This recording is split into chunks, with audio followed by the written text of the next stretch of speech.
Hello friends, நம்ம favourite சீரியல்லாம் அடுத்து என்ன சுவாரஸ்யமாக நடக்குது பார்க்குறீங்க. என்னதான் விஜய் வந்து மல்லி மேலே மற்றவங்க முன்னாடி கோவமாக இருந்தாலும் வீட்டுக்கு போனோடனே அப்படியே பொட்டி பாம்பா அடங்கிடுறாரு.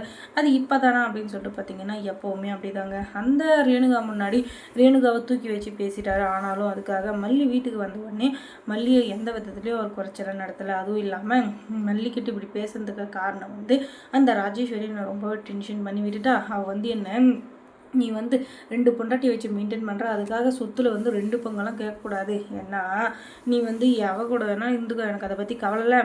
சொத்து பற்றி எல்லாமே எனக்கு தான் வரப்போகுது. அதுக்காக நீ வந்து இப்போ 2 பொண்டாட்டி இருக்குன்றதுக்காக எனக்கு ஒரு வீடாச்சும் வேணும் அப்படின்னு சொல்லிட்டு கோர்ட்டில் இது பண்ணக்கூடாது. ஏன்னா மொத்த சொத்து என் பேரில் தான் இருக்கும். அதுவும் இல்லாமல் நீ வந்து 2 பொண்டாட்டி கட்டிக்கிட்டா அதுக்கு நான் பொறுப்பு கிடையாது. நீ பொறுப்பு இல்லாமல் உதாரித்தனமாக சொத்து பற்றி எல்லாத்தையும் எப்படி அழிக்கிறதுங்கிறதுக்காக தான் இப்படி ஒரு வேலையை பண்ணிகிட்ருக்க. அதனால் உனக்கு ஒரு நயா பைசா கூட கொடுக்க மாட்டேன்டா அப்படின்னு சொல்லிட்டு பேசிகிட்டு இருக்க.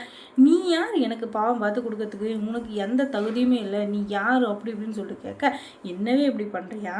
இருடா இரு, நீ யார், எப்படிப்பட்ட ஃப்ராடு போட்டுவிட்டுன்னு சொல்லிட்டு எல்லாத்தையும் எல்லார் மணியும் சொல்லி அதுக்கப்புறம் உன்னை நடுத்தெருவில் நிற்க வைக்கல. அதுக்கப்புறம் தான் என் பேர் ராஜேஸ்வரி இல்லைடா அப்படின்னு சொல்ல, பார்க்கலாம் நீ எந்த அளவுக்கு ஆடுறியா ஆடு, அதுக்கப்புறம் நான் பார்த்துக்குறேன் அப்படின்னு சொன்னதும், உனக்கு என் வீட்டு சொத்துல வந்து ஓசி சோறு தின்னுறக்கப்பே உனக்கு இவ்வளோ திமிரு இருக்குது. நீ எல்லாம் உழைச்சி சம்பாதிச்சிருந்தேன்னு அவ்வளோதான்டா. இந்த கம்பெனிக்காக நான் எவ்வளோ உழைச்சிருக்கேன் தெரியுமா? நீ வந்து நோகாமல் அப்பா சொத்தை வந்து ஆட்டியை போட்டு அந்த கம்பெனி ரன் பண்ணிகிட்டு இருக்க. நீ மட்டும் ஒழுங்காக அந்த கம்பெனியை நீயே ஆரம்பிச்சிருந்தேன்னா தெரிஞ்சிருக்கும் அப்படின்னு சொல்ல, என்னடி சொன்னேன்? என்னை பார்த்து ஓசியில் வந்தவன் நான் சொல்கிறேன். நானும் இந்த கம்பெனிக்காக சின்ன வயசுலேருந்து உழைச்சிருக்கேன். நீ கல்யாணம் பண்ணிக்கிட்டு போயிட்ட. இப்போ திடீர்னு வந்து எல்லா சொத்தையும் கொடுன்னு சொன்னால் எப்படி? உனக்கு நகை பணம் எல்லாம் கொடுத்து தானே கொடுத்தாங்க. என்ன சும்மாவா அமிச்சாங்க? எல்லாத்தையும் வாங்கிட்டு தானே போன பல்ல காட்டினேன். இப்போ என்னமோ ரொம்ப யோகிய மாதிரியே பேசிங்கிற. அதுக்காக நாங்கள் எவ்வளோ கஷ்டப்பட்டுருப்போம் தெரியுமா? அதுக்கப்புறமா தான் இந்த கம்பெனி எல்லாமே நாங்களாக சம்பாதிச்சது.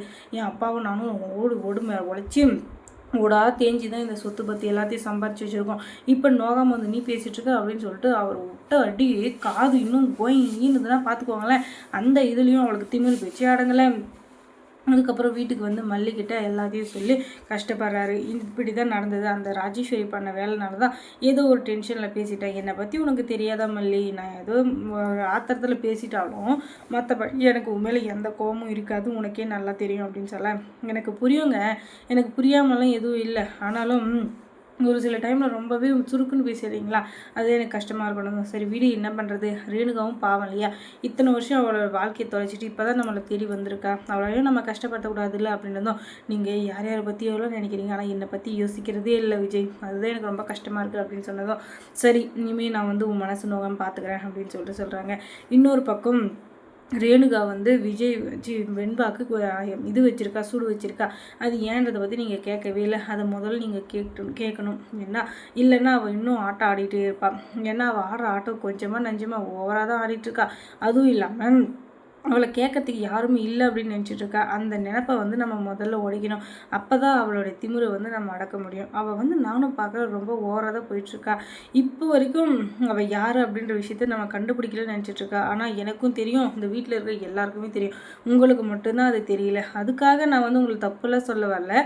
ஆனால் அவகிட்ட ஏமாறாமல் இருக்குது நல்லது அப்படின்னு சொல்ல வரேன் அப்படின்னு சொல்கிறாங்க. சரி வீடு என்ன பண்ணுறது பார்த்துக்கலாம், எல்லாமே ஒரு இது தானே அப்படின்னு சொல்லிட்டு சொல்லிட்டு இருக்கேன். சரிங்க அப்படின்னு சொல்லிட்டு அந்த டாப்பிக்கை அதோட முடிச்சுக்கிறாங்க. அதுக்கப்புறம் மல்லி சீரியலில் என்ன சுவாரஸ்யமாக நடந்திருக்கும் நீங்கள் தெரிஞ்சுக்கணுன்னா நம்ம சேனலை சப்ஸ்கிரைப் பண்ணுங்கள். அதோட பக்கத்தில் இருக்க அந்த பெல் ஐக்கானை கொஞ்சம் கிளிக் பண்ணி விடுங்க. தேங்க்ஸ் ஃபார் வாட்சிங்.